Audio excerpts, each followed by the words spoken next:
जो थोड़ा सा इंजीनियरिंग को जानते हैं, मैं उनकी बात करता हूं, मैं उनसे पूछता हूं कि आज हम आधुनिक इंजीनियरिंग की बात करें। आप में से बहुत से लोगों ने मैकेनिकल सिविल इंजीनियरिंग की होगी, तो सिविल इंजीनियरिंग में, मैकेनिकल इंजीनियरिंग में आपने डिजाइनिंग की होगी, ड्राफ्टिंग की होगी, आपने मटेरियल साइंस पढ़ा होगा।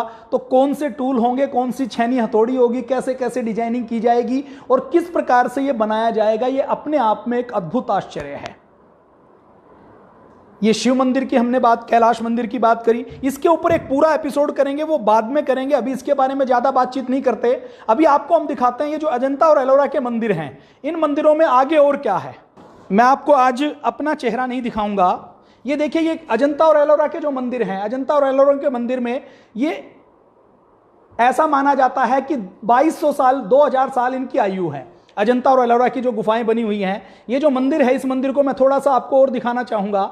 ये मंदिर ऐसी पहाड़ी के बीच में है। ये जो पहाड़ी आपको दिखाई दे रही है, इस पहाड़ी के बीच में ये मंदिर काट काट के बनाया गया है। ये पूरी पहाड़ी है, इस पहाड़ी में ऊपर से नीचे बनाया गया है। पूरी दुनिया में अकेली ऐसी बिल्डिंग है जो पहाड़ को काट कर बनाई गई है और ऊपर से नीचे काट कर बनाई गई है। ये दूसरा व्यू है, ये तीसरा व्यू है। अब ये जो अजंता और एलोरा की गुफाएं हैं, ये जो गुफाओं का समूह है, इन गुफाओं के समूह की यदि हम बात करें तो इन गुफाओं के समूह में लगभग 60 गुफाएं बनी हुई हैं। इन 60 गुफाओं में ये आप एक फोटो देख रहे हैं, ये बौद्ध भिक्षु खड़ा है और इसकी मिरर इमेज आप देख रहे हैं। ये जो मिरर इमेज है, इसके पीछे कोई शीशा नहीं लगा हुआ। ये 2000 साल पहले पत्थर के ऊपर इतनी फिनिशिंग दी है कि उस बौद्ध भिक्षु की आपको इमेज दीवार के ऊपर दिखाई दे रही है। इतना गहरा शिल्प विज्ञान भारत के अंदर रहा है। तो ये हमने केवल एक अजंता और एलोरा की बात करी। अजंता और एलोरा के बारे में मैं बात करूं तो हमने नालंदा के विषय में आपको बताया था कि हमारे यहाँ 1600 साल पहले ऐसे विश्वविद्यालय चलते थे जिसमें 10-10 हजार विद्यार्थी पढ़ते थे और जिसमें पढ़ने के लिए पूरी दुनिया से लोग आते थे। अब यदि हम बात करें, नालंदा विश्वविद्यालय पत्थरों के बीच में दबा हुआ था। उस विश्वविद्यालय को खोजने का, उस विश्वविद्यालय को दुनिया के सामने लाने का काम किसने किया? उस विश्वविद्यालय को दुनिया के सामने लाने का काम एक अंग्रेज ने किया। उस अंग्रेज ने इस विश्वविद्यालय को खोजा और खोजकर उसने खुदाई शुरू की और खुदाई शुरू की तो यह पता लगा कि यहां पर 2000 साल पहले यहां पर विश्वविद्यालय होता था, 1600 साल पहले, 1400 साल पहले, और बख्तियार खिलजी ने उसको धूल में मिला दिया था। उसकी खुदाई कैसे हुई? एक अलेक्जेंडर कनिंघम नाम का एक अंग्रेज था, मिलिट्री का अधिकारी बनकर भारत में आया था। भारत की वैभवता को जब उसने देखा तो उसने अपने आप को भारत के पुरातत्व विभाग को समर्पित कर दिया। अंग्रेजों में से 1-2 अंग्रेज ऐसे थे जिन्होंने कुछ अच्छे काम किए, उसमें अलेक्जेंडर का नाम हम लेंगे, कनिंघम ने, जिन्होंने नालंदा विश्वविद्यालय खोजा था। नालंदा विश्वविद्यालय के टीले को जब उन्होंने खोजा और जब उन्होंने वेनसांग की डायरी पढ़ी तो डायरी पढ़कर उन्होंने देखा कि वेनसांग की डायरी में यह लिखा हुआ है कि यहां पर कोई विश्वविद्यालय होता था पटना से इतने किलोमीटर दूर। उसने वहां पर देखा तो एक टीला पाया, उस टीले की खुदाई शुरू की तो नालंदा विश्वविद्यालय उसके नीचे से निकला। ऐसे ही ये अजंता और एलोरा की गुफाएं, इनको 1823 से पहले कोई जानता नहीं था। ये अजंता और एलोरा की गुफाएं ब्रिटेन का एक अधिकारी था, सैन्य अधिकारी, जो शिकार खेलने के लिए महाराष्ट्र के औरंगाबाद में जो अजंता नाम का, एक अजंती नाम का गांव है, उसके आसपास एक बाघ का पीछा करते करते जंगल में पहुंचा और जंगल में पहुंचकर उसने देखा कि पहाड़ों को काटकर गुफाएं बनाई गई हैं। तो उन गुफाओं के अंदर जब पहुंचा तो उन गुफाओं के अंदर की कारीगरी देखकर वह दंग रह गया और उसने 1819 में यह पता लगा कि यहां पर कोई कैलाश मंदिर है, यहां पर कोई गुफाएं हैं। यदि 1819 में यह पता नहीं लगता तो 1819 से पहले तो हम लोग ये मानने वाले थे कि भारत के अंदर तो कोई ज्ञान विज्ञान नहीं है। 1870 में अलेक्जेंडर कनिंघम ने पहली बार नालंदा विश्वविद्यालय को खोजा।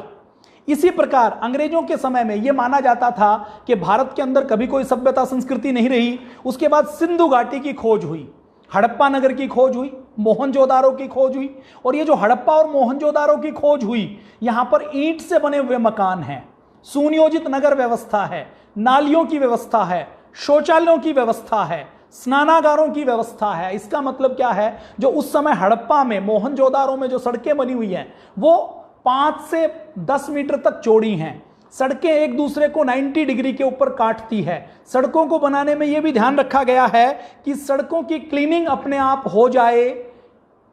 अगर इतना डेवलप शिल्प विज्ञान भारत के अंदर था, हमारी सभ्यता संस्कृति में था, तो हम अनपढ़ तो नहीं हो सकते, हम जाहिल तो नहीं हो सकते, हम गंवार भी नहीं हो सकते। ऐसे ही आपने देखा होगा चंद्रगुप्त मौर्य के समय के पेनसांग जो चीनी यात्री था, वो बताता है लकड़ी के महल कैसे होते थे, लकड़ी के महल के बारे में वो बातचीत करता है। इसी प्रकार से आपने देखा होगा बौद्ध अजंता और एलोरा की गुफाओं के बारे में मैंने आपको बता दी। सोलंकी राजाओं के समय रानी की बावड़ी के नाम से एक अद्भुत ऐसी बावड़ी बनाई हुई है, चांद बावड़ी के नाम से, रानी की बावड़ी के नाम से। वो बावड़ी आपने देखी होगी, उस बावड़ी का शिल्प विज्ञान देखते हैं तो वो कितना अद्भुत रहा होगा। तंजौर के मंदिर का नाम आपने सुना होगा, उस मंदिर के गुंबद के ऊपर केवल 80 टन का एक पत्थर रखा हुआ है, और जो तंजौर का पूरा मंदिर बना हुआ है वो ग्रेनाइट पत्थर से बना हुआ है। और ये ग्रेनाइट पत्थर जहां पर यह मंदिर बना हुआ है वहां के 400 किलोमीटर में कहीं भी मिलते नहीं है। हम यदि बात करें, आज हमें पढ़ाया जाता है कि अजूबे के नाम पर केवल ताजमहल देश में है। आप बताइए कैलाश मंदिर से अजूबा कुछ हो सकता है? और केवल कैलाश मंदिर नहीं है, अपने भारत में ऐसी हजारों जगह हैं जो कैलाश मंदिर से भी ज्यादा अजूबी हैं, ज्यादा विशेष हैं। तंजौर के मंदिर की शिल्पकला के बारे में हम आपको दिखाएंगे, आपको बताएंगे। ये कुछ आप फोटो देख लीजिए, कितनी नक्काशी की गई। अब देखिए ऐसे मंदिर कौन बनाएगा? ऐसे मंदिर वही सभ्यता और संस्कृति बनाएगी जिसको रोटी की चिंता नहीं होगी, जो सभ्यता संस्कृति गुफाओं में रहेगी, जो पेड़ की छाल को खाएगी, पेड़ की छाल को, पशुओं की खाल को लपेटेगी। वो सभ्यता संस्कृति कभी भी कोई बड़े मंदिर नहीं बना सकती, क्योंकि मंदिर वही बनाएगा जिसको खाने की चिंता नहीं होगी, जो नगरों में रहता होगा, वो ये कलाकारी करेगा। कला के बारे में व्यक्ति तभी सोच पाता है, मनोरंजन के बारे में तभी सोच पाता है जब वो व्यक्ति अपनी बेसिक नीड से ऊपर उठ जाता है। आज विश्वकर्मा डे है, हम भगवान विश्वकर्मा को, राम को, कृष्ण को ये कह दिया गया कि ये तो मिथ है, ये तो झूठ है, इनके अंदर तो कोई सच नाम की कोई चीज नहीं है। आज हम थोड़ी सी चर्चा करेंगे और राष्ट्र गौरव के इस अलग अलग कड़ियों में हम आपको डिटेल में बताएंगे कि भारत धातु विज्ञान में, भारत नौका विज्ञान में, भारत शिल्प विज्ञान में, भारत वृक्ष आयुर्वेद में, भारत आयुर्वेद में, भारत स्वास्थ्य विज्ञान में, भारत लिपि विज्ञान में, भारत खगोल गणना में, भारत काल गणना में, भारत ये स्वर विज्ञान के अंदर, भारत ध्वनि विज्ञान के अंदर, भारत यंत्र विज्ञान के अंदर, भारत विमान शास्त्र के अंदर, भारत नौका शास्त्र के अंदर कितना महान था। और ये जो सारी फील्ड आप देखते हैं, देखिए इंजीनियरिंग कॉलेज, लोग कहते हैं कि अंग्रेजों ने इंजीनियरिंग की इजाद की। हम ये कहते हैं अंग्रेजों ने पहला इंजीनियरिंग कॉलेज लंदन में नहीं बनाया। अंग्रेजों का पहला इंजीनियरिंग कॉलेज रुड़की में, हरिद्वार के पास Thomson college of civil engineering के नाम से बनाया गया। जब हरिद्वार की नहर से गंग नहर निकाली जानी थी तो भारत के अंदर ऐसे इंजीनियर होते थे, ऐसे गजदर होते थे जो पानी के विज्ञान को जानते थे, क्योंकि छोटे बांध बनते थे, तालाब बनते थे, तो पानी को, भूमि को वो बहुत अच्छे से पहचानते थे। तो उनसे ज्ञान लेने के लिए और उनको थोड़ी सी अंग्रेजी भाषा सिखाने के लिए, और जो पहले बैच का एडमिशन किया गया उसके लिए कोई मिनिमम क्वालिफिकेशन नहीं थी, जो आज रुड़की IIT बनी हुई है। यूएसए में कहने के लिए 18वीं शताब्दी के शुरू में कोई इंजीनियरिंग कॉलेज खोला गया है, लेकिन हम बात करें लंदन की या अंग्रेजों की, तो अंग्रेजों का पहला इंजीनियरिंग कॉलेज एशिया में, भारत में खोला गया था। और वो कुछ सिखाने के लिए नहीं खोला गया था, सीखने के लिए अधिक खोला गया था। और 17वीं 18वीं शताब्दी के बाद जब औद्योगिक क्रांति हुई, भारत से पैसा इंग्लैंड में गया, भारत से तकनीक इंग्लैंड में गई, उसके बाद आधुनिक विज्ञान में भाप के इंजन से लेकर, बिजली से लेकर कुछ खोजें ऐसी हैं जिसमें पश्चिम ने भारत के पैसे को लूटकर खोज करने का काम किया। तो इसके अंदर 4 लाख टन पत्थर वहां से निकाला गया है। और ये जो पत्थर कैलाश मंदिर बनाया गया है, मैंने आपको बताया कि 7000 मजदूर यदि 150 साल तक काम करें तो ये मंदिर बनाया जा सकता है। और इस मंदिर में कोई गलती होने की गुंजाइश नहीं है, क्योंकि दुनिया में जितनी बिल्डिंग बनती हैं वो नीचे से ऊपर बनती हैं। ये अकेली ऐसी बिल्डिंग है जो ऊपर से नीचे की ओर बन रही है।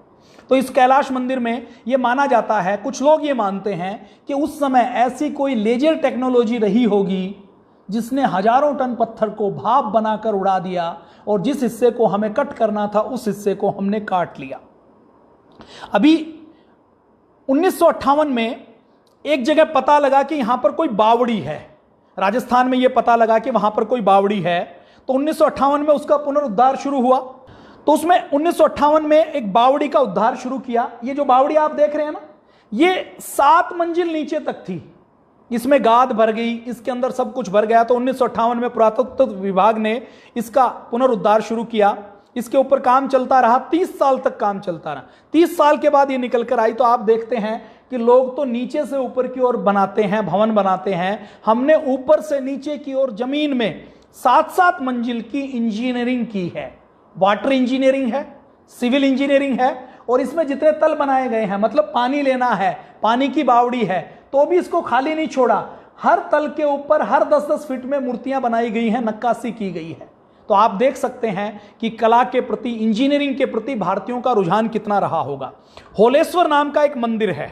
होलेश्वर मंदिर भगवान शंकर को समर्पित एक मंदिर है, जो कर्नाटक के होलेबिंदु नामक स्थान पर है। इसमें जो होलेश्वर मंदिर है, इस मंदिर में तो ये जो मंदिर है, ये प्लेटफार्म के ऊपर बनाया गया है। और इसको जोड़ने के लिए जो प्लेटफार्म बनाया गया है, प्लेटफार्म खूब ऊंचा है, और ऊंचे के बाद इसको जोड़ने के लिए किसी चूने और सीमेंट का इस्तेमाल नहीं किया। इसको जोड़ने के लिए केवल इंटरलॉकिंग का जुगाड़ इस्तेमाल किया गया कि पत्थर को इंटरलॉक करके ऐसा जोड़ा जाए कि पत्थर के साथ दूसरा पत्थर जुड़ जाए। अब आप देखिए इसके अंदर कितनी कलाकारी की गई है। ये देखिए, ये इसके अंदर एक मूर्ति है। आज थोड़ा संक्षेप में बात करेंगे। अब ये जो एक मूर्ति है, इसमें ये जो भगवान शंकर की मूर्ति है, इसके ऊपर छोटी छोटी खोपड़ियां बनी हुई हैं। तो इसमें आप भगवान शंकर की खोपड़ी के ऊपर छोटी छोटी, भगवान शंकर के मुकुट के ऊपर छोटी छोटी मानव आकृतियां, मानव मस्तिष्क की आकृतियां देख रही होंगे। इसके अंदर देखिए कितनी बारीक इंजीनियरिंग की गई है कि यहां पर ऊपर से रोशनी आती है, तो ऊपर से आती हुई रोशनी यहां कान से होती हुई आंख के अंदर, नाक के अंदर, मुंह के अंदर निकलती है। मतलब जो मस्तक बनाया गया है, जो हेड बनाया गया है, उसके अंदर से भी पत्थर को अंदर से खोखला कर दिया गया, अंदर से बारीक कर दिया गया। तो इतनी बारीक जगह में चलने वाले टूल कैसे रहे होंगे? कोई टूल था, टूल को बनाने के लिए कोई ना कोई इंजीनियरिंग रही होगी। आगे और कैसा है, नेक्स्ट में और देखिए। ये देखिए, ये सामने आपको पिलर दिखाई दे रहे हैं। इन पिलर्स की अगर हम बात करें तो ये पिलर के ऊपर आपको गोलाई देखिए पिलर की। लेथ मशीन का नाम आपने सुना होगा, खराद मशीन का, जिसके ऊपर कुछ घुमाया जाए तो वो गोल गोल बनता है। हमारा शिल्प विज्ञान कितना उन्नत रहा है। आज जो मैं जानता हूं, जितना मैंने क्योंकि हैवी इंजीनियरिंग की एक कंपनी में, जिंदल में काम किया है, तो शायद इतनी बड़ी कोई लेथ मशीन नहीं होगी जिसके अंदर इतना लंबा, इतना भारी पिलर को हम होल्ड कर सकें और फिर उसको घुमा सके और फिर हम उसको गोल बना सकें। तो आज से हजारों साल पहले ये पिलर की गोलाई देखकर हमें लगता है कि हमारे पास ऐसी कोई ऑटोमेटिक मशीन रही होगी जो इसको गोल करने का काम कर सके, क्योंकि ये जो गोल करने का काम है ये हाथ से तो नहीं हो सकता, इसको करने के लिए कोई ना कोई मशीनरी जरूर लगी होगी। अब आगे हम जाते हैं मेहरानगढ़ का किला। ये देखिए, ये इसके अंदर, इस मंदिर के अंदर की कारीगरी दिखाई गई है। ये जो मेहरानगढ़ का किला है, मेहरानगढ़ का किला है जिसमें 68 फुट की तो केवल दीवार है और 117 फीट ऊंची है। और ये जो दीवार है इसको जयापोल कहा जाता है। जयापोल का मतलब है विजय, मतलब महाराजा मानसिंह ने एक युद्ध में विजय प्राप्त की तो 68 फुट चौड़ी और 117 फीट ऊंची एक दीवार उन्होंने बना दी। ये हमारे भारत का ज्ञान विज्ञान था। मतलब भवन निर्माण करने में राजा जयसिंह कहीं एक जगह उन्होंने विजय प्राप्त की तो उन्होंने वहां पर एक बड़ी बड़ी बिल्डिंग बना दी, ऐसा हमारा होता था। अब ये जो निर्माण है, इन निर्माण को हम आज भी, अगर हम कैलाश मंदिर को करना चाहें, हम तंजौर के मंदिर को करना चाहें, हम इन मंदिरों को करना चाहें तो आज भी नहीं कर सकते। आज किसी हम इंजीनियरिंग फर्म को बताएं और उनको कहें कि पत्थरों की ऐसी आप बिल्डिंग बना दोगे क्या? बजट को हम फ्री हैंड दे दें कि जितना भी बजट आप लो, लेकिन हमें ये बनाना है, तो शायद आपको कोई फर्म नहीं मिलेगी जो इसको बना सके। अब आगे हम बात करें तो ये जो अजंता और अलोरा है, ये तो 1823 में, 1870 में ये पता लगा। अगर ये हमें पता नहीं लगता तो हम क्या सोचते कि भारत के अंदर तो कभी कोई शिक्षा की व्यवस्था नहीं रही, भारत के अंदर तो कभी कोई ज्ञान विज्ञान नहीं रहा। हमारे यहां देखिए, हमारे यहां स्थापत्य कला, सिविल इंजीनियरिंग बहुत पहले से रही है और इतनी सिविल इंजीनियरिंग रही है कि हमने नगर बसाए हैं। भवन कैसे बनाना है, मंदिर कैसे बनाने हैं, मूर्तियां कैसे बनानी है, चित्रकला कैसे करनी है। और नगरों के अंदर भी देखिए, हमने कबीले नहीं बसाए, हमने कोई जंगलों के अंदर, गुफाओं के अंदर, पेड़ों के ऊपर नहीं रहे। हमने भवन बनाए हैं सुनियोजित, जिसके अंदर सड़कें बनाई हैं, जिसके अंदर जल की पूरी व्यवस्था की है। हमने सार्वजनिक सुविधा हेतु तो स्नानागार बनाए हैं, गेस्ट हाउस बनाए हैं, सराय बनाई है। हमने नालियां बनाई हैं, भवन के आकार का ध्यान रखा है, भवन के अंदर हवा कैसे आएगी, भवन के अंदर विटामिन डी की कमी नहीं हो इसलिए हर घर के अंदर पूरी धूप कैसे आएगी, इसका हमें ध्यान रखना है। जो आज की हमारी इंजीनियरिंग है ना, जिसमें हम देखते हैं कि लोग फ्लैट्स के अंदर रहते हैं, और फ्लैट्स के अंदर रहते हुए यदि हम भारत की बात करें, भारत जिसके अंदर सूरज खूब आता है, इस भारत के देश के अंदर भी विटामिन डी कम हो रहा है। विटामिन डी कम हो रहा है तो कोरोना का इफेक्ट ज्यादा हो जाता है। तो इस भारत जैसे देश के अंदर भी अगर हम आज देखते हैं तो विटामिन डी कम होता है, क्योंकि हमारी भवन निर्माण की कला, जिसको हम मॉडर्न कहते हैं, वो पूरी तरह से फेल है। हमारे पुराने जमाने में भवन ऐसे बनाए जाते थे कि घर के किसी भी कमरे में व्यक्ति होता था तो हवा मिलती थी, और हवा के साथ साथ आंगन छोड़ा जाता था जिसमें धूप मिलती थी, थोड़ा सा काम करने के लिए बीच में धूप में आकर बैठ सकते थे। पुराने जमाने में भूमि कैसी है, भूमि की दिशा क्या है, उसका माप क्या है, भूमि के भवन के निर्माण में कौन कौन सी चीजें आएंगी, इन सब की ऊपर गहरी चिंतन होती थी। शिल्प कला के लिए हजारों साल पहले हमारे पूर्वज बारीकी के साथ मिट्टी कैसी है, कैसा भवन बनाना है। आज देखिए पूरे भारत में एक टाइप के भवन बनते हैं, प्राचीन भारत में एक टाइप के भवन नहीं बनते थे। प्राचीन भवन में आप अगर मध्य प्रदेश के भवन देखेंगे तो वो अलग मिलेंगे। जहां पर भूकंप आता है, असम में, नॉर्थ ईस्ट में, वहां के आप भवन देखेंगे तो वहां की भवन की इंजीनियरिंग क्या है, वहां पर उन्होंने बांस की दीवारें बनाई और बांस की दीवारों के बाहर से लेपन किया। वो ऐसे भवन बनाए कि बांस खुद इलास्टिक होता है, अगर भूकंप आएगा तो वो घर हिलेगा लेकिन घर गिरेगा नहीं। राजस्थान में क्योंकि भूकंप कम आते हैं इसलिए वहां पर पत्थरों के किले बनाए, पत्थरों के मकान बनाए। तो इन चीजों का भी हमारे पूर्वज बहुत गहराई के साथ ध्यान रखते थे। अब पुराने जमाने में शिल्प कार्य के लिए चूना, पत्थर, लकड़ी, धातु, रत्नों का प्रयोग किया जाता था। माप के लिए महर्षि भृगु, लोग ये कहते हैं ना जी हमारे पास तो कोई इंजीनियरिंग, कोई विज्ञान था नहीं, तो नापने के लिए महर्षि भृगु ये कहते हैं कि एक श्लोक कहते हैं भृगु संहिता में, वो कहते हैं कि किसी भी वस्तु को जिसको हम सिविल इंजीनियरिंग में प्रयोग करते हैं, उसका वर्ण मतलब उसके भौतिक गुण, उसका लिंग, गुण चिन्ह, उसकी आयु मतलब उसको अगर आज हम लगाएं तो आगे कितने साल तक काम देगी, उसकी स्ट्रेंथ ऑफ मटेरियल क्या है, उसकी अवस्था क्या है, अलग अलग कालखंड में अलग अलग मौसम में क्या परिणाम देगी, और उस वस्तु की ताकत, उसके ऊपर जो कंप्रेसिव स्ट्रेस पड़ेगा, उसके ऊपर जो अलग अलग टाइप का बल लगेगा, अलग अलग टाइप की ताकत लगेगी, उसके ऊपर शियर स्ट्रेस कितना आएगा, वो सारी चीजें देख परख कर उसके बाद ही भूमि के लिए प्रयोग करना चाहिए, भवन निर्माण के लिए प्रयोग करना चाहिए। विश्वकर्मा जी को वास्तुशास्त्री माना जाता है कि भवन निर्माण की कला में वो विश्वकर्मा वास्तुशास्त्र में कहते हैं कि भवन निर्माण करते हुए भूमि की पूरी तरह से परीक्षण करना चाहिए, और भूमि का परीक्षण करने के बाद ही भवन निर्माण करना चाहिए। आगे कहते हैं कि उस भूमि में कोई निर्माण नहीं करना चाहिए जो बहुत पहाड़ी हो, जहाँ की भूमि में दरारें हों, और जो भूमि भुरभुरी हो, जहाँ पर अगर हम और बात करें एलोरा अजंता की, हमने बात की अजंता एलोरा में, यदि हम देखें अजंता एलोरा में जो ब्राह्मण मंदिर है वो बहुत अद्भुत है। भगवान शंकर और पार्वती जी का जो विवाह विषाद का दृश्य उन्होंने उकेरा है वो बहुत अद्भुत बनाया है। इसके अलावा हम यदि खजुराहो के मंदिर की बात करें तो वहां पर भी अद्भुत शिल्प कला के साथ गृहस्थ आश्रम को, जब एक बार बहुत लोग वैराग्यवादी हो गए थे तो उस समय ऐसे भी हमने बनाए हैं। उड़ीसा के लिंगराज मंदिर को कला का सर्वश्रेष्ठ नमूना माना जाता है। श्री रंगपट्टम के मंदिर को स्थापत्य कला का बहुत अच्छा नमूना माना जाता है। इसी प्रकार से रामेश्वरम मंदिर, मीनाक्षी मंदिर, मदुरई का मीनाक्षी मंदिर, रामेश्वरम मंदिर, ये सब अद्भुत माने जाते हैं। रथ मंदिर, अजंता में एक भगवान बुद्ध की प्रतिमा है। ये जो भगवान बुद्ध की प्रतिमा आपको दिखाई दे रही है, इस भगवान बुद्ध की प्रतिमा को यदि हम सामने से देखें, देखिए अभी जैसे आप देख रहे हैं तो ऐसा लगता है कि ये बिल्कुल ध्यान में लीन है। यदि आप इसको लेफ्ट साइड से देखेंगे तो आपको लगेगा कि ये बहुत गंभीर हैं, और यदि आप इसको राइट साइड से देखेंगे तो एक ही प्रतिमा है, पत्थर की प्रतिमा है, लेकिन राइट साइड से देखेंगे तो आपको ऐसा लगेगा कि जैसे ये प्रतिमा हंस रही है, इसके ऊपर हास्य के भाव हैं। दक्षिण में विजयनगर नाम का एक साम्राज्य होता था। उस विजयनगर नाम के साम्राज्य में जो मंदिर बने थे, उस मंदिर में ऐसे पत्थर बनाए गए थे, ऐसे पत्थरों से ध्वनि निकलती थी कि उन पत्थरों में यदि आप एक पत्थर के ऊपर, एक स्तंभ के ऊपर यदि आप आवाज करेंगे तो सा निकलेगा, फिर रा निकलेगा, फिर गा मा पा निकलेगा। मतलब अलग अलग पत्थरों से किस प्रकार से उनको खोखला किया गया होगा, कैसे उनको बनाया होगा कि उसमें से अलग अलग प्रकार की ध्वनि निकलेगी।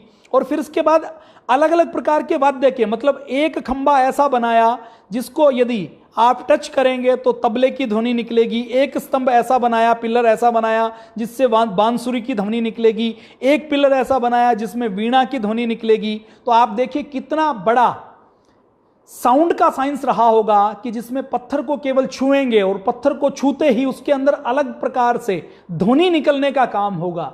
तो ये कितनी बड़ी इंजीनियरिंग रही होगी, आप अंदाजा लगा के देखिए। चित्रकला के बारे में 2000 साल पहले अजंता और अलोरा की गुफाएं बनाई गई हैं। अजंता और अलोरा की गुफाओं में को बनाने के अंदर जो स्याही का प्रयोग किया गया, चावल की मांड को, गोंद को, विशेष वनस्पति की पत्तियों को। और अभी एक और फैक्ट आया, ये जो अजंता और अलोरा की गुफाओं में देखिए, इसके अंदर आप अजंता अलोरा की देखेंगे, मैंने आपको दिखाया कि उस समय जो ये देखिए, ये यहाँ पर जो स्याही प्रयोग की गई है, जो दीवार के ऊपर जो उन्होंने चित्र बनाए हैं, उन चित्रों में जो स्याही प्रयोग की गई है वो ऐसी अद्भुत की गई है कि इस स्याही में आज 2000 साल बाद भी वो स्याही ऐसे के ऐसी है, उसकी चमक ऐसे के ऐसी है, और आज हम उसको रिपेयर भी नहीं कर पा रहे। मतलब हमारे अंदर इतनी भी ताकत नहीं है कि हम उसको रिपेयर कर सकें। और डॉक्टर भीमराव अंबेडकर विश्वविद्यालय के बॉटनी विभाग ने एक इलेक्ट्रॉनिक माइक्रोस्कोप लेकर गहन अनुसंधान किया कि ये स्याही किससे बनाई गई है। तो ये पाया कि इसके अंदर 10% भांग के पत्ते मिलाए गए हैं। मतलब आज आधुनिक विज्ञान से हमारी कोई पुरानी पेंटिंग जो 1500 साल पुरानी है, वो यदि खराब हो रही है तो हम उसको रिपेयर करने का काम नहीं करते। और 1000 साल बीतने के बाद भी ना इनका रंग खराब हुआ है, ना इनका रंग हल्का हुआ है, और इनकी चमक भी ऐसे के ऐसी है।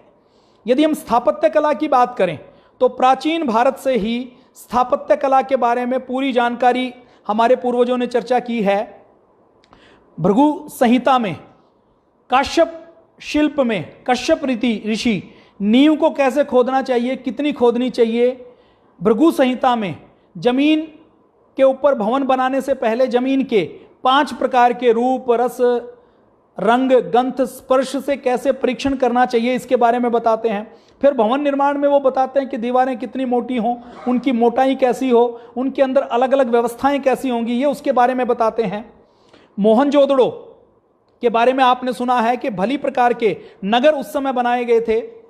द्वारिका जो समुद्र के अंदर डूबी हुई है, उस द्वारिका के बारे में आज ये कहा जाता है कि द्वारिका नगरी, डॉक्टर SR राव जो आर्कियोलॉजिकल सर्वे के बहुत एक्सपर्ट हैं, वो ये कहते हैं कि वहाँ के जो अवशेष मिले हैं द्वारिका के, उन अवशेषों से हमें पता लगता है कि द्वारिका के अंदर ये जो द्वारिका नगरी है, इस द्वारिका नगरी में सुव्यवस्थित नगर की योजना थी। और उसका निर्माण ऐसे पत्थरों से किया गया था जो समुद्र के खारे पानी से खराब नहीं होते थे। या आप द्वारिका नगरी की कुछ, समुद्र की द्वारिका नगरी की कुछ फोटो आप देख रहे हैं। और वहां पर जो धातु मिली है, वहां पर 2-2 मंजिल के भवन बनाए हुए थे, सड़कों की व्यवस्था थी, पानी की व्यवस्था थी। और वहां पर जो खुदाई में धातु मिली है उसमें तांबा, पीतल और अलॉय स्टील का, अलॉय मेटल्स का प्रयोग किया जाता था, जिसके अंदर जिंक 34% तक प्रयोग किया जाता था। उस द्वारिका के निर्माण में जो स्तंभ बनाए गए हैं, जो खिड़कियां बनाई गई हैं, जो दरवाजे बनाए गए हैं, उन सबका आकार प्रकार, उन सबका नापन पूरी तरह से मैथमेटिकल कैलकुलेशन के ऊपर था। लोथल नाम की एक बंदरगाह हुई है जो सौराष्ट्र में पाई गई है, जो लगभग 4400 वर्ष पुरानी है, ईसा पूर्व 2500 वर्ष। उस बंदरगाह के ऊपर पूरा एक शहर होता था, मोहनजोदड़ो और हड़प्पा का जैसा, जिसमें सड़कें थी, भवन था, बगीचे था, सार्वजनिक उपयोग की सारी चीजें थी। शमशान को भूमि से, बस्ती से बाहर बनाया गया था। लोथल बंदरगाह के अंदर बाढ़ से, तूफान से रोकने के लिए बाहर दीवार भी बनाई गई थी। तो इसका मतलब क्या है कि हमारे बहुत पहले हमारे अंदर बहुत उन्नत शिल्प विज्ञान होता था। आज के हम भवन देखते हैं तो आज के भवन आप देखते हैं तो आज के भवनों में जो लोग रहते हैं उनको ना तो हवा मिल पाती, ना उनको धूप मिल पाती। और आज विटामिन डी कम होने से तरह तरह प्रकार के, अलग अलग प्रकार के इन्फेक्शन लग रहे हैं। यदि हम पुराने, आज हम जयपुर के हवा महल देखते हैं, जयपुर के महल देखते हैं, तो उसके अंदर बाहर से यदि पानी है तो उन महलों को ऐसे बनाया गया है कि हवा बाहर से आएगी तो पानी का स्पर्श करते हुए नेचुरल एयर कंडीशनिंग का काम करेगी। वाराणसी के बारे में क्वाड वेटली नाम के एक एक्सपर्ट हैं, वो कहते हैं कि भारत के अंदर सिविल इंजीनियरिंग बहुत महान रही है, लेकिन इसकी उपेक्षा की गई है। पुराने नगरों में 9 चीजों का ध्यान रखा जाता था। महर्षि कश्यप, महर्षि भृगु, ये वो बताते हैं कि कोई नगर बनाया जाए तो जलापूर्ति का ध्यान रखा जाए, जल और मल की शुद्धि कैसे होगी, वेस्टेज का, सीवेज का ट्रीटमेंट कैसे होगा, यात्रियों के लिए विश्रामालय, धर्मशालाएं, अतिथि गृह, गेस्ट हाउस का ध्यान रखा जाए, रोड्स का ध्यान रखा जाए।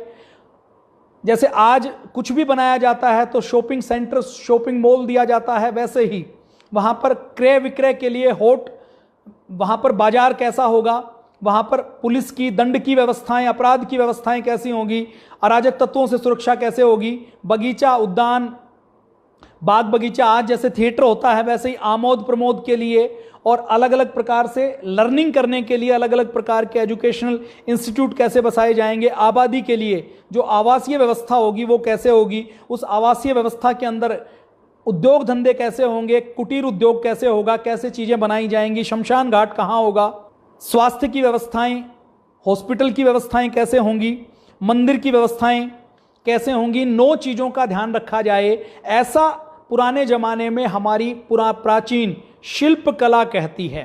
प्रोफेसर गैटेड नाम के एक प्रोफेसर रहे हैं, वो प्राचीन भारत के नगर नियोजन से बहुत ही प्रभावित थे। कांजीवरम के जो अवशेष पाए गए हैं उनको देखकर पश्चिम के भी वैज्ञानिकों ने दांतों तले उंगलियां दबाई हैं और उनको ये माना गया है कि भारत का जो प्राचीन कांजीवरम नाम का जो नगर है, वो कांजीवरम नाम का नगर अद्भुत है। शिल्प कला का, सिविल इंजीनियरिंग का एक बहुत बड़ा नमूना है प्राचीन ये नगर। आप ये सामने कुछ मंदिर देख पा रहे हैं, ये सब हाथों से बनाए हुए हैं, ये हमारे पूर्वजों से बनाए हुए हैं। आज वो कहते हैं, प्रोफेसर गैटेड कहते हैं, वो कहते हैं कि आज हम न्यूयॉर्क को देखें, ऑक्सफोर्ड को देखें, सेल्सबरी को देखें, एक्सेला को देखें, ये तो बहुत आधुनिक बनाए गए हैं, लेकिन आधुनिक होते होते भी आज इनके आसपास आपको झुग्गी झोपड़ियां मिलेंगी, जो बसावट में विकृति हो सकती हैं वो विकृतियां मिलेंगी। लेकिन हम प्राचीन भारत के नगर नियोजन को देखते हैं तो प्राचीन भारत का पूरा नगर नियोजन पूरी तरह से किसी भी विकृति से पूरी तरह से मुक्त है। फिर आगे प्राचीन भारत के बारे में ये कहा जाता है कि अपने यहाँ 4000-5000 साल पहले से ही पानी की बहुत सुंदर व्यवस्था रही है। आचार्य चाणक्य का नाम आपने सुना है, आज से 2500 साल पहले जिन्होंने अर्थशास्त्र लिखा, जिन्होंने चाणक्य नीति लिखी, वो ये कहते हैं कि राजा को, जैसे राजा मंदिर का निर्माण करता है वैसे ही उसको तालाब का निर्माण करना चाहिए और अपने राज्य में खेती की उन्नति के लिए वो कहते हैं कि खेती की उन्नति के लिए छोटे छोटे बांध बनाने चाहिए, तालाब बनाने चाहिए। और आगे चाणक्य कहते हैं कि केवल राजा को ये काम नहीं करना चाहिए, राजा की सारी प्रजा को भी यही काम करना चाहिए और राजा को, पूरी प्रजा को जल के संरक्षण करने के लिए सहयोग देना चाहिए। ये आचार्य चाणक्य कहते हैं। कब कहते हैं? 2500 साल पहले कहते हैं। अगर हम कबीलों में रहते, अगर हम जंगलों में रहते तो हजारों साल पहले हम ये बहुमंजिला इमारत नहीं बनाते। कुछ लोग कहते हैं कि जी पुराने जमाने में तो लोग झोपड़ी में रहते थे। ठीक है, झोपड़ी में भी रहते थे, लेकिन पुराने जमाने में हमने 9-9 मंजिल, 10-10 मंजिल इमारतें भी बनाई हैं जो आज भी खड़ी हैं। और पुराने जमाने में ऐसी कितनी इमारतें रही होंगी जिनके आज अवशेष नहीं बचे हुए, या जिनके अवशेष नालंदा की तरह, अजंता एलोरा की तरह जमीन के अंदर दबे हुए हैं। ये तो आज के अवशेष हैं। हमारा एक मंदिर है पद्मनाभन मंदिर, उसके अंदर तहखाना खोला गया तो उसके अंदर लगभग अभी भी आज की भाषा में देखें तो 1.25 से 1.5 लाख करोड़ रुपए की संपत्ति उसके 3 तहखानों में है। और एक तहखाना तो अभी खोला नहीं गया है जिसके अंदर उम्मीद है कि लगभग 1.25 से 1.5 लाख करोड़ रुपए की संपत्ति तो उस एक मंदिर के अंदर है। अब यदि भारत के दक्षिण में मुगल आए, अंग्रेज आए, बार बार लुटेरे आते रहे, मंगोल के रूप में, तुर्क के रूप में, अफगानियों के रूप में, मुगलों के रूप में, अंग्रेजों के रूप में, पुर्तगालियों के रूप में, डचों के रूप में, फ्रांसीसियों के रूप में, इतने आक्रमण होने के बाद भी यदि आज एक पद्मनाभन मंदिर है जो केवल मंदिर नहीं है बल्कि ट्रेजरी है जिसके अंदर 2 से 2.5 लाख करोड़ रुपए का खजाना तो आज उपलब्ध है, तो उस मंदिर में यदि इतना धन हमारे पास हो सकता है, इसका मतलब भारत तो कभी गरीब नहीं रहा। तो आचार्य चाणक्य क्या कहते हैं? वो कहते हैं कि जल संरक्षण के लिए बांध बनाने चाहिए। हमने प्राचीन भारत में कोई बड़े बांध नहीं बनाए, आज पूरी दुनिया बड़े बांधों के नुकसान को झेल रही है। और आचार्य चाणक्य आगे कहते हैं, वो कहते हैं कि जब भी हम बांध बनाएं तो कोई भी बांध ऐसी जगह नहीं बनाना चाहिए जहां पर दो राज्यों की सीमाएं मिलती हों। आज देखिए जो साउथ के अंदर बांध बने हुए हैं तो उसके अंदर दो अलग अलग राज्य आपस में, कर्नाटक अपने पड़ोसी राज्य से लड़ रहा है, क्यों? क्योंकि पानी के लिए, बांध के लिए उसका झगड़ा चल रहा है। तो हमने बांध बनाए, छोटे बांध बनाए जिसमें पानी को भी रोक सकें और जिसमें किसी को विस्थापित करने की आवश्यकता नहीं पड़े और जिसमें कंट्रोल होम अच्छे से करें। दक्षिण के ही अंदर बहुत से तालाब बनाए गए हैं पानी की इंजीनियरिंग के ऊपर, हाइड्रोलिक्स के ऊपर। हमारे पुराने जमाने में बहुत जबरदस्त काम हुआ है।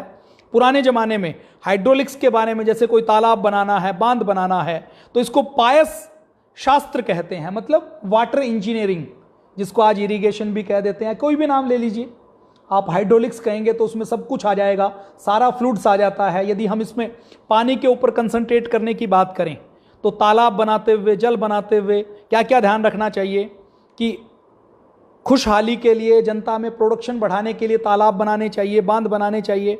और जो तालाब और बांध बनाएं उसमें ऐसे इंजीनियर्स को लगाना चाहिए जो पायस शास्त्र में, पायस साउथ इंडिया में पानी को कहा जाता है, उसके अंदर निपुण हो। जलाशय का आधार सख्त मिट्टी के ऊपर हो। नदी जल का भंडार कितने किलोमीटर से लाए ताकि पूरे साल भर जिस इलाके को हमें सिंचाई करना है उसको पानी मिलता रहे। बांध के दो तरफ कोई ना कोई पहाड़ी के ऊंचे शिखर हों, पहाड़ी के ऊंचे शिखर होंगे तो पहाड़ी के ऊपर जो पानी आएगा वो पानी बहकर आएगा और वो पहाड़ियाँ सख्त पत्थर की होने से नेचुरल वाल का काम करेंगी। अब पहाड़ी वी शेप में होती है तो बड़े पानी का जितना ज़्यादा प्रेशर होगी उस प्रेशर को भी वो झेल लेंगी। दो पहाड़ियों के टीलों के बीच में ठोस पत्थर का बांध बनाना चाहिए। बांध लंबा बेशक ना हो लेकिन सख्त होना चाहिए। पहाड़ियों की जमीन ऐसी हो जो बांध के अनुकूल हो। जलाशय का तल, बांध का तल लंबा चौड़ा और गहरा होना चाहिए। सिंचाई के लिए फिर नालियां कैसे निकालनी है, जलाशय कैसे लगाना है, फिर उसकी देखरेख कैसे करनी है, और जलाशय के अंदर क्या क्या कमी हो सकती है। बांध के अंदर कोई रिसाव ना हो, बांध की जो भूमि है वो साल्टी लैंड ना हो। दो अलग अलग सीमाओं के बीच में बांध नहीं बनाना चाहिए। बांध की ऊंचाई कितनी रखनी है, इसके बारे में डिटेल में पायस शास्त्र जैसे शास्त्र हमारे प्राचीन भारत में बनाए गए हैं। यह आप फोटो देख रहे हैं जो हमारे प्राचीन भारत के अवशेषों की है। ये आगे कैलाश मंदिर को आप देख रहे हैं, ये एक आप मंदिर को देख रहे हैं। देखिए इसमें कितनी खंभों के ऊपर कितनी डिटेल में नक्काशी की गई है, आप इसको देख सकते हैं। आप ये देखिए, ये एक राजस्थान का एक मंदिर का एक हिस्सा है, इसके अंदर आप नक्काशी देखिए। ये आप देखिए, ये नक्काशी देखिए, भगवान विष्णु के सारे अवतार उतारे हैं और ये सब पत्थर के ऊपर बनाए गए हैं। पत्थर की मूर्ति बनाते हुए छेनी से एक चोट ज्यादा लगे तो छेनी टूट जाती है। अब आप इस मूर्ति में आप देखिए, इस मूर्ति में जो आपको महिला दिखाई दे रही है, इस महिला ने पूरे वस्त्र पहने हुए हैं। इस महिला ने, आप देखेंगे तो इस महिला ने सोने चांदी के वस्त्र पहने हुए हैं। इसका मतलब क्या है कि पुराने जमाने में हमारे अंदर इतनी वैभवता थी कि हम केवल कपड़े नहीं पहनते थे बल्कि कपड़ों के स्थान पर सोने चांदी के जेवर पहनते थे। इतनी वैभवता भारत देश के अंदर थी। और हमने देखिए, आजकल जो डिजाइनिंग की जाती है तो बहुत हुआ तो कहाँ करते हैं कि ड्राइंग रूम में किसी एक दीवार के ऊपर कर ली, छत के ऊपर भी ऐसी डिटेल इंजीनियरिंग हमने की है। अब ये इंजीनियरिंग करने के लिए कैसे 3D में डिजाइन बनाया होगा, कैसे इसकी ड्राइंग की होगी, आप इसका अंदाजा लगा के देखिए। छत के ऊपर हमने ये मूर्तियां बनाई हैं। ये किसी एक मंदिर की छत आप देख रहे हैं, ये कोई और एक भारत का मंदिर है। और ये जो मंदिर है, भारत में आज 6,38,000 गांव हैं। पुराने जमाने की बात करें तो जब बर्मा भी भारत का पार्ट होता था, अफगानिस्तान भी भारत का पार्ट होता था, पाकिस्तान भी भारत का पार्ट होता था, ये गंधार, काबुल, ये सब जो भारत का पार्ट होते थे, इस भारत में लगभग कोई 11 से 12 लाख मंदिर होते थे, गांव होते थे, और हर गांव में कोई ना कोई मंदिर होता था। उन सारे मंदिरों में ऐसी ऐसी शिल्पकला होती थी। ये देखिए, मंदिर का एक कंगूरा है, वहां पर कितनी शिल्पकला, कितनी डिटेल में पत्थरों के ऊपर विज्ञान किया गया है। और ये जो सारी मूर्तियां हैं, इसमें अधिकतर वो हैं जिसमें जोड़ने के लिए कोई वेल्डिंग का, कोई किसी भी प्रकार के चूने का, किसी गोंद का काम नहीं किया गया, बल्कि इनको जोड़ने के लिए, मंदिर को जोड़ने के लिए पत्थरों की इंटरलॉकिंग की गई है। लेकिन जो मूर्तियां बनाई गई हैं वो अधिकतर मूर्तियां केवल एक ही पत्थर को काटकर बनाई गई हैं। राजस्थान में ऐसी सैकड़ों बावड़ियां हैं। अब आप ये देखिए, इसमें आपको एक आदमी दिखाई दे रहा है, वो आदमी सामने खड़ा हुआ है। उस आदमी की हाइट के ऊपर यदि आप देखेंगे, आप देखते हैं तो आप देखिए कि आदमी से कितनी बड़ी घोड़े की मूर्ति बनाई गई है। आप ये सामने देख पा रहे हैं, देखिए आदमी की हाइट इतनी है, मूर्ति इतनी बड़ी है। और जो घोड़ा है, देखिए मूर्तियों में वही दिखाया जाता है जो समाज में उस समय चल रहा होता है। तो घोड़े ने भी अपने पैरों में सोने और चांदी के आभूषण पहने हुए हैं। घोड़े के गले में कई कई टाइप की सोने की, चांदी की, रत्नों की मालाएं पड़ी हुई है। घोड़े को भी पूरी तरह से सजाया हुआ है। मतलब हमारे पास इतना सोना चांदी होता था, इतना पैसा होता था कि हम हजारों श्रमिकों को लगाकर सालों तक लगा देते थे कि कोई चिंता करने की जरूरत नहीं है। हजारों श्रमिकों को हमने लगा दिया और वो केवल क्या करते थे, वो एक पत्थर को खोदते रहते थे, बनाते रहते थे, चाहे 1000 साल लगे। ये आप देख रहे हैं, नक्काशी देखिए, पिलर को अंदर से पूरा खोखला किया हुआ है। अब ये पिलर यदि बनाना है तो इस पिलर को यदि कोई कारीगर बनाएगा और इस पूरे मंदिर को, किसी भी एक मंदिर को यदि डिजाइन करेगा, आप ये देखिए पिलर के अंदर बारीक कितनी कारीगरी है। अब इसमें यदि एक डिजाइन सेट किया है, उस डिजाइन में यदि एक हथौड़ी या एक छेनी गलत लग जाए, पहली बात तो इसकी डिजाइन करना, पत्थरों के ऊपर इसका मॉडल तय करना, इसकी ड्राइंग बनाना, और ड्राइंग बनाने के बाद हमने चलिए कारीगर को हैंडओवर कर दिया कि डिजाइन बना लिया हमने। ये जो पिलर है इसके लोड की भी कैलकुलेशन की है, इसके पत्थर के मटेरियल साइंस की भी हमने कैलकुलेशन की है कि पत्थर कोई मिट्टी का ढेला तो नहीं है कि हमने ऊपर से वजन रखा और पत्थर पिचक जाए। हमने पत्थर के ऊपर नक्काशी की है तो नक्काशी करते हुए ये ध्यान रखना है कि ये कंप्रेसिव स्ट्रेंथ इसकी उतनी रहे जितनी इसकी जरूरत है, इस पत्थर के ऊपर ये भार ले सके। फिर ये पत्थर कितना हार्ड है, इसकी हार्डनेस कितनी है, इसके ऊपर कौन सा टूल प्रयोग करना है, वो टूल है वो कैसे बनाए जाएंगे, और इनको कौन कारीगर बनाएगा। वो जो कारीगर है, जैसे ये मूर्ति बनानी है तो इस मूर्ति को बनाने के लिए ट्रिग्नोमेट्री का भी ज्ञान होना चाहिए, तभी ये आप सर्कल में बना पाएंगे। इस मूर्ति को बनाने के लिए आपको 3D में डिजाइनिंग करनी है, पेपर के ऊपर 2D में डिजाइनिंग नहीं करनी कि आपने पेपर से कुछ बना लिया प्लस माइनस करके, कोई रेक्टेंगल या कोई सर्कल या कोई ट्रायंगल बना लिया। इसके अंदर 3D में आपको डिजाइनिंग करनी है कि ये मूर्ति है, इसकी लंबाई चौड़ाई कितनी रहेगी, यहां से यहां कितना रहेगा, उसके बाद इसकी गहराई कितनी होगी, उसकी सुंदरता का ध्यान रखना है, उसके ऊपर आभूषण भी पहनाने हैं। तो मटेरियल साइंस का ज्ञान था, धातु विज्ञान का ज्ञान था, क्योंकि यदि धातु विज्ञान उन्नत नहीं रहा होगा तो हमारे पास टूल नहीं रहे होंगे, टूल नहीं रहे होंगे तो हम ये मंदिर बना ही नहीं सकते। अब देखिए 80 टन का, 40 टन का, कोई 200 मीटर ऊपर मंदिर के ऊपर, गुबंद के ऊपर यदि कोई पत्थर चढ़ाना है तो कौन सी क्रेन रही होगी। और ये जो मंदिर बने हैं, उन मंदिरों में से कुछ मंदिर तो ऐसी जगह हैं जहां 300-400 किलोमीटर तक वो पत्थर नहीं पाया जाता जिनसे ये मंदिर बनाए गए हैं। तो इसका मतलब ट्रांसपोर्टेशन की बहुत अच्छी व्यवस्था रही होगी। हमें क्या पढ़ा दिया जाता है कि अंग्रेज आए तो रेल लेकर आए। अंग्रेजों से पहले यदि राजस्थान के किसी पत्थर से मध्य प्रदेश में, महाराष्ट्र में कोई मंदिर बन रहा है तो इसका मतलब वो पत्थर राजस्थान से 400 किलोमीटर दूर चलकर जा रहा है ना। ग्रेनाइट का पत्थर, वो पत्थर जा रहा है तो जाने के लिए किसी न किसी गाड़ी के ऊपर जाता होगा। तो ये सारी व्यवस्थाएं ट्रांसपोर्टेशन की व्यवस्था रही होगी। हमें पढ़ा दिया जाता है कि GT road, grand trunk road Sher Shah Suri ने बनाया। शेरशाह सूरी लुटेरा था, हमलावर था, उसने कोई रोड नहीं बनाया। उसने केवल 5 साल शासन किया। 5 साल में जितने लंबे रोड की बात की जाती है उतना लंबा रोड जंगल काटकर कोई व्यक्ति अपने जीवन काल में बना ही नहीं सकता। ये तो वामपंथी इतिहासकारों ने हमारे ब्रेन को वाश कर दिया कि जो कुछ हुआ वो 300-400 सालों में हुआ। पहले तो मुगलों ने किया और जो कुछ बच गया वो अंग्रेजों ने किया। जबकि मेरा यह मानना है कि मुगलों ने हमारी प्राचीन इंजीनियरिंग को ध्वस्त किया और अंग्रेजों ने तो और बड़ा काम करके हमारी पुरानी शिक्षा, जो बची कुची शिक्षा व्यवस्था थी, उसको भी ध्वस्त करने का काम किया है। मुगलों के आक्रमण के समय भारत का एक हिस्सा जहां पर मंदिर बनते थे, कलाकारी होती थी, जहां पर प्रोडक्शन होती थी, उनके ऊपर जब हमलावर आते थे तो देखिए कलाकारी, प्रोडक्शन बनाने का काम, डिजाइनिंग का काम, सोचने का काम तभी होगा जब लोग शांति से रहेंगे।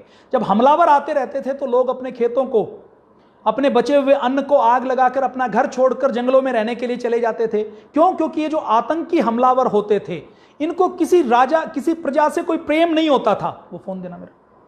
उनको प्रेम नहीं होता था। वो गांव के गांव जला देते थे, पत्थर जला देते थे, सारी टेक्नोलॉजी को ध्वस्त कर देते थे, लोगों को मार देते थे। क्यों? क्योंकि उनको तो लूटना है। अब आप कहेंगे जी लड़ाई तो पुराने जमाने में भी राजा करते थे। लड़ाई जो पुराने जमाने में राजा करते थे, तो लड़ाई करते करते राजा द्वेष की लड़ाई नहीं करते थे, युद्ध के भी नियम होते थे। राजा प्रजा को कष्ट नहीं देते थे। युद्ध में लड़ते थे तो युद्ध में सूर्योदय होने के बाद लड़ना है तो शंख बजाकर लड़ते थे, सूर्यास्त के बाद लड़ाई बंद कर देते थे। रथी रथी से लड़ता था, तीरंदाज तीरंदाज से लड़ता था, तलवार वाला तलवार वाले से लड़ता था, हाथी वाला हाथी वाले से लड़ता था, और युद्ध के अंदर नियमों का उल्लंघन करना पाप माना जाता था। यह भारत के अंदर व्यवस्था होती थी। तो भारत के अंदर जो लड़ाई होती थी उसमें प्रजा को कोई कष्ट नहीं दिया जाता था। तो विदेशी हमलावरों ने हमारे विज्ञान को, हमारी तकनीक को, हमारी संस्कृति को बहुत गहराई से नष्ट किया है। आज मैं केवल आपके सामने शिल्प विज्ञान की बात कर रहा हूं, किसी दिन आपके साथ धातु विज्ञान की बात करेंगे, वस्त्र विज्ञान की बात करेंगे, लिपि विज्ञान की बात करेंगे, खगोल विज्ञान की बात करेंगे, आयुर्वेद की बात करेंगे, वृक्ष विज्ञान की बात करेंगे, काल गणना की बात करेंगे, ध्वनि विज्ञान की बात करेंगे। अलग अलग विज्ञान के क्षेत्रों में हम बात करने वाले हैं। आप ये देखिए, ये मंदिर की एक दीवार है, मतलब दीवार को भी प्लेन खड़ा नहीं किया, दीवार के ऊपर भी पत्थर के ऊपर पूरी नक्काशी की है। ये देखिए मंदिर की एक और दीवार है। कितना अद्भुत विज्ञान रहा होगा। पहाड़ों को काटकर हमने मंदिर बनाया। इसका मतलब हम शांत रहे हैं, चिंतनशील रहे हैं, हमारे पास खाने पीने की कोई कमी नहीं थी, हमारे पास पूरा समय था कि हम कलाकारी करें, सोचें, हम चिंतन करें। ये देखिए, एक बाहर का कोई मंदिर के बाहर की कोई दीवार का दृश्य है जिसमें कितनी बारीकी के साथ पेड़ पत्ते उकेरे गए हैं। और ये मिट्टी को थोप कर नहीं बनाए गए जैसे प्लास्टिक और पीओपी का काम करवाते हैं ना हम घर की छत के ऊपर। ये पीओपी का काम नहीं है, ये पत्थर का काम है। ये देखिए एक और मंदिर, ये देखिए आप कलाकारी। ये 300-400 साल पहले का राजस्थान का कोई स्थान है। यहां पर जैसलमेर में एक किला है, जैसलमेर में हवेलियां हैं जहां पर 80-80 किलो तो सोना तो छतों के ऊपर लगा हुआ है। ये देखिए छत के ऊपर नक्काशी, कितनी अद्भुत नक्काशी की, कितनी डिटेल में की है। अब देखिए ये एक पत्थर का टुकड़ा है। इसका मतलब उस समय जो इंजीनियरिंग थी, आज की जो हम सीएनसी मशीन की बात करें कि कंप्यूटराइज न्यूमेरिकल कंट्रोल मशीन है, कंप्यूटर में एक बार जो फीड कर दिया उस सिस्टम से ये बिल्कुल भी आगे पीछे नहीं होगी। उससे भी ज्यादा अद्भुत आप इसमें देख पाते हैं। पत्थर का एक टुकड़ा है, एक टुकड़े के ऊपर कोई कारीगर काम कर रहे हैं तो कारीगर ने बिल्कुल बिना किसी गलती के छोटी छोटी प्रतिमाएं उकेरी हैं, बिना किसी गलती के ये सब बनाया है। और ये सब तब तक नहीं बन सकता जब तक हमारा मैथमेटिक्स बहुत अच्छा ना हो, मैथमेटिकल कैलकुलेशन बहुत अच्छी ना हो।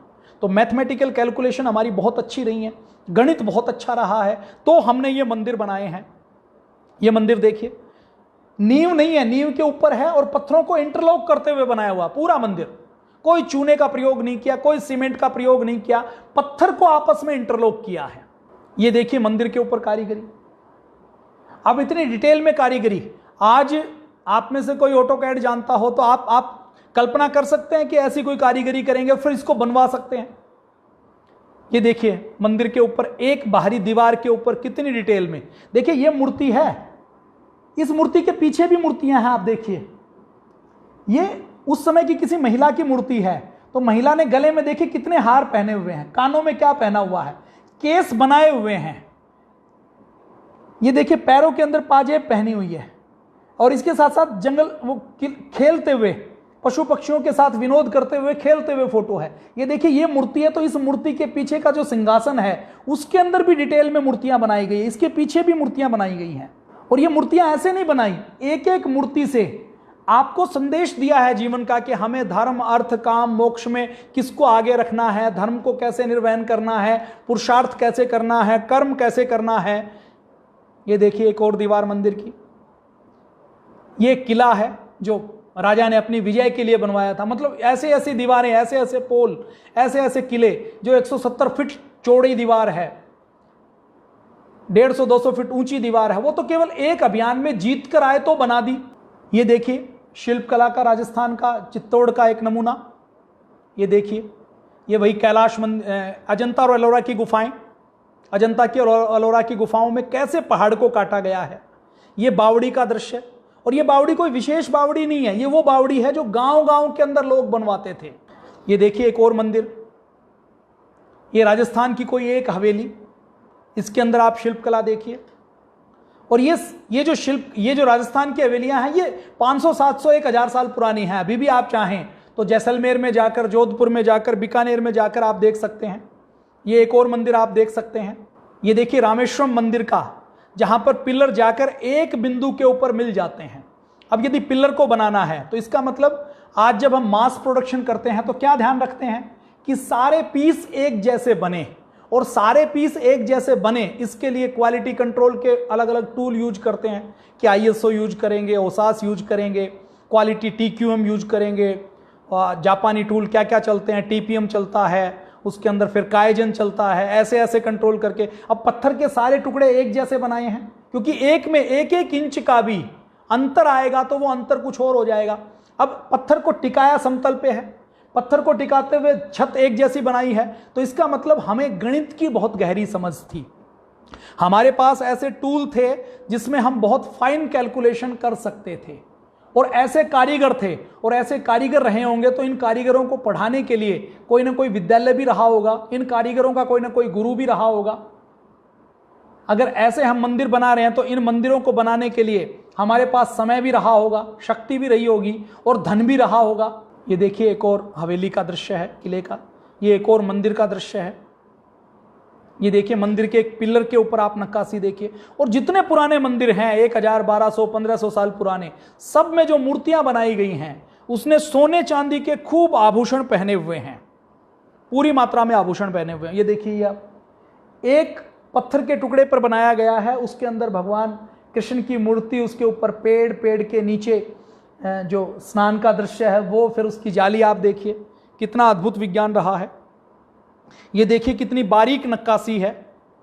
ये लोह स्तंभ जो मेहरौली का बोला जाता है, उस लोह स्तंभ के ऊपर देखिए आप, इसके लोहे के ऊपर ऐसी टेक्नोलॉजी का प्रयोग किया गया है कि इसके ऊपर अभी भी जंग नहीं लगता, और इसके ऊपर ये पीस एक सिंगल पीस में नहीं बनाया गया, छोटे छोटे पीस को जोड़कर वेल्डिंग की गई है। अब वो वेल्डिंग कैसे की गई होगी आप अंदाजा लगाइए। इसका मतलब वेल्डिंग की टेक्नोलॉजी भी हमारे भारत में होती थी। ये देखिए एक बावड़ी का दृश्य है, जलाशय का। ये देखिए नालंदा विश्वविद्यालय के अवशेष। मतलब 1870 में यदि वो अंग्रेज पटना के पास नालंदा के इस टीले की खुदाई नहीं करता तो दुनिया की नजरों में हम भारत अनपढ़ों का देश था। ये खुदाई की, ये मिला, वेंसान की डायरी से सारी चीजें टैली हुई, तो लोगों को मानना पड़ा कि आज से 1400 साल पहले भारत में 10-10 हजार विद्यार्थियों को पढ़ाने लायक विश्वविद्यालय होते थे। अगर ये खुदाई वो अंग्रेज नहीं करवाता तो हमारे पास कोई प्रमाण नहीं था दुनिया को दिखाने के लिए। उस अंग्रेज का हम धन्यवाद देते हैं जिसने इस बिल्डिंग को लोगों के सामने रखने के लिए हमें प्रमाण दिया। तो ये नालंदा विश्वविद्यालय आप देखते हैं, और इसके ऊपर मोहर किसने लगाई? भूटान का राजकुमार आया 6-7 साल का, वो राजकुमार आकर बताया कि मैं पूर्व जन्म में आज से 1100 साल पहले इसी विश्वविद्यालय में बौद्ध भिक्षु के रूप में रहता था। तो भारत के पुनर्जन्म के ऊपर, पूर्व जन्म के ऊपर भी मोहर लगाने का काम किया। ये देखिए नालंदा विश्वविद्यालय, 1400 साल विश्वविद्यालय की ईंटें इतनी मजबूत होती थी कि वो आज भी खड़ा है। हमलावरों के जलाने के बाद, तोड़ने के बाद उसके अवशेष आज भी मजबूती के साथ खड़े हुए हैं। आज कोई बिल्डिंग हम बनाते हैं सीमेंट की तो उसकी लाइफ 100 साल से ज्यादा की नहीं है, लेकिन ये 1400 साल पुराना है। हम यदि बात करें, ये नालंदा विश्वविद्यालय के और अवशेष, ये नालंदा विश्वविद्यालय है। ये देखिए कुछ और चित्र है नालंदा विश्वविद्यालय के। ये तक्षशिला विश्वविद्यालय के, जिसमें आचार्य चाणक्य पढ़ते थे, चंद्रगुप्त मौर्य के समय का, मतलब 2000 साल पुराना, 2000 से भी ज्यादा साल पुराना। दुनिया की पहली यूनिवर्सिटी होती थी वो भारत के अंदर होती थी। तो इतना ज्ञान विज्ञान भारत के अंदर रहा है, ये हमारा ज्ञान विज्ञान था, ऐसा महान ज्ञान विज्ञान भारत का रहा है। तो ये शिल्प विज्ञान की बात करें, विज्ञान और तकनीक की बात करें, टेक्नोलॉजी की बात करें, तो हम किसी से कम नहीं थे, हम बहुत उन्नत थे। हमें पढ़ाया गलत गया। अब मैं आपसे पूछता हूँ, आपने 10वीं की हो, आपने +2 की हो, आपने ग्रेजुएशन की हो, किसी भी स्ट्रीम में की हो, चाहे हिस्ट्री में ही क्यों ना की हो, पॉलिटिकल साइंस में की हो, तो भी आपने कहीं पाठ्यक्रम में इन सारी चीज़ों को पढ़ा है? नहीं पढ़ाया गया, नहीं बताया गया। हमें क्या बताया गया कि ले देकर आगरे, दिल्ली का लाल किला है, आगरे का लाल किला है, आगरे का ताजमहल है, फतेहपुरी सिकरी है, ये सब मुगलों ने बनवाया। उसके बाद जो बना, संसद भवन बनी, राष्ट्रपति भवन बना, रेल की पटरियां बनी, ये सब अंग्रेजों ने बनाई। अगर सब इन्होंने बनाया है तो ये कहाँ से आए हैं? इनके बारे में नहीं बताया गया। कैलाश मंदिर कैसे बना, इसके ऊपर रिसर्च होनी चाहिए कि हजारों साल पहले पत्थर को कैसे काटा गया होगा, लेकिन हमें उसके बारे में नहीं बताया गया। क्यों? क्योंकि हमें मानसिक रूप से गुलाम बनाना है, और सबसे पहले हमें अपनी इन मानसिक गुलामी की जंजीरों को तोड़ना है। इन मानसिक गुलामी की जंजीरों को हमने तोड़ दिया, अपने पूर्वजों को महान मान लिया। हमने देखिए सिंधु घाटी की सभ्यता मिली, हड़प्पा मिला, मोहनजोदारो मिला, ये लाथौर मिला, उसके बाद ये जो दूसरे नगर हैं ये मिले, इनके अंदर भवन मिले, सड़कें मिली, पानी की व्यवस्था मिली, स्नानागार की व्यवस्था मिली, सब कुछ मिला। फिर क्या थ्योरी दे दी कि आर्य तो बाहर से आए थे और आर्यों ने इस देश को लूटा, तो आर्यों के नाम पर हमें लड़ा दिया गया। अब राखीगढ़ी की नाम की एक फतेहाबाद हरियाणा में स्थान के ऊपर वहां पर जो कंकाल मिले, उनके डीएनए का एनालिसिस किया तो वो 10,000 साल पुराने मिले, 6,000 से 10,000 साल पुराने। इसका मतलब क्या है कि पूरी दुनिया में जब कभी सभ्यता और संस्कृति का नामो निशान नहीं था, तो हमारे यहां बहुत उन्नत सभ्यता और संस्कृति होती थी। तो हमें अपने राष्ट्र के गौरव को, राष्ट्र के वैभव को पहचानना है, हमें अपने पूर्वजों के वैभव को पहचानना है, अपने मन में हीन भावना नहीं लानी, अपने आप को सबल बनाना है, शक्तिशाली बनाना है, और अपने देश के एक एक युवा को बताना है कि हमारा देश अतीत में इतना महान रहा है, और अतीत की महानता से प्रेरणा लेकर हमें वर्तमान को और भविष्य को अच्छा बनाना है। ये काम आपको और हमें करना है, और इस काम को करने के लिए परम पूज्य योग ऋषि स्वामी रामदेव जी महाराज, श्रद्धेय आचार्य बालकृष्ण जी महाराज लगे हुए हैं, पतंजलि योगपीठ लगा हुआ है, आयुर्वेद को स्थापित किया, योग को दुनिया के 200 देशों में पहुंचाया। तो आप लगातार आस्था टीवी के ऊपर योग आयुर्वेद के कार्यक्रम देख सकते हैं। इस पेज को आप फॉलो कर लीजिए। पूज्य स्वामी जी महाराज श्रद्धेय आचार्य जी के फेसबुक पेज के ऊपर, यूट्यूब चैनल के ऊपर आपको सारी नई नई जानकारी मिलती रहेगी। और इस पेज के ऊपर भी आपको ऐसे ही जैसे शिल्प विज्ञान की आज हमने बात की, आने वाले समय में आपको धातु विज्ञान की, वस्त्र विज्ञान की, लिपि विज्ञान की, नौका विज्ञान की, विमान विज्ञान की, खगोल विज्ञान की, कालगणना के विज्ञान की, वृक्ष विज्ञान की, कृषि विज्ञान की, इन सारी चीजों के बारे में भी हम और आप डिटेल में बात करते रहेंगे। आज के लिए इतना ही। जय हिंद, वंदे मातरम, भारत माता की जय।